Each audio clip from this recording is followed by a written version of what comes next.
Israel mengumumkan telah menyepakati perjanjian gencatan senjata dengan milisi Hamas di jalur Gaza Palestina pada Rabu, tanggal 22 November tahun 2023. Dalam rapat Kabinet Israel, Perdana Menteri Benyamin Netanyahu mengatakan kesepakatan gencatan senjata selama 4 hari ini termasuk pembebasan sandera yang masih ditahan Hamas. Sementara itu, Hamas menyambut baik kesepakatan gencatan senjata, kemanusiaan, dengan Israel ini. Ketentuan perjanjian ini dirumuskan sesuai dengan visi perlawanan dan faktor-faktor penentunya, yang bertujuan untuk melayani rakyat kami dan meningkatkan ketabahan mereka dalam menghadapi agresi.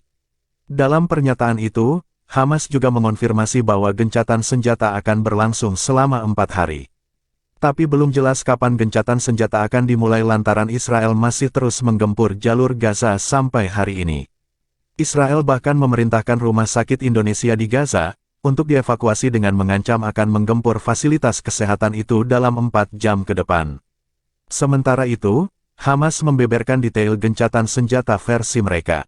Menurut kelompok yang menguasai Gaza itu, kesepakatan gencatan senjata mencakup janji Israel akan menghentikan aksi militernya di semua wilayah tersebut termasuk menghentikan pergerakan kendaraan militer.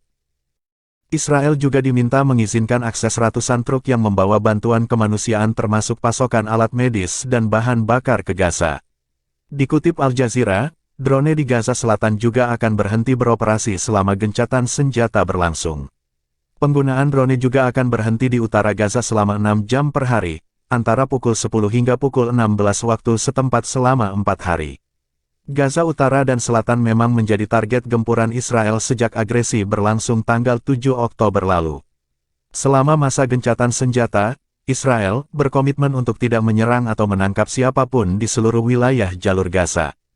Kebebasan bergerak akan dijamin di sepanjang jalan Salah al-Din Gaza. Selain itu, Hamas juga harus mengizinkan tim Palang Merah Internasional untuk menengok dan memberi perawatan terhadap para sandera. Sementara itu, pihak Israel meminta pembebasan setidaknya 50 sandera dari total sekitar 200 orang yang masih ditahan Hamas. Pembebasan 50 sandera ini termasuk perempuan, anak-anak, dan warga asing seperti orang Amerika Serikat. Israel juga sepakat mengembalikan sekitar 150 warga Palestina yang selama ini ditahan di penjara negara tersebut, termasuk tahanan perempuan dan anak-anak. Israel juga berjanji akan menghentikan pertempuran selama gencatan senjata berlangsung. Tel Aviv juga menawarkan perpanjangan gencatan senjata jika Hamas berkenan menambah jumlah sandera yang dibebaskan. Al Jazeera melaporkan, Israel menawarkan 1 hari tambahan gencatan senjata untuk setiap 10 sandera tambahan yang dibebaskan oleh Hamas.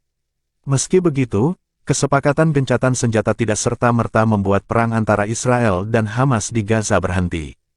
Perdana Menteri Netanyahu mewanti-wanti bahwa agresi Israel ke Gaza akan tetap lanjut sampai tujuan negaranya tercapai.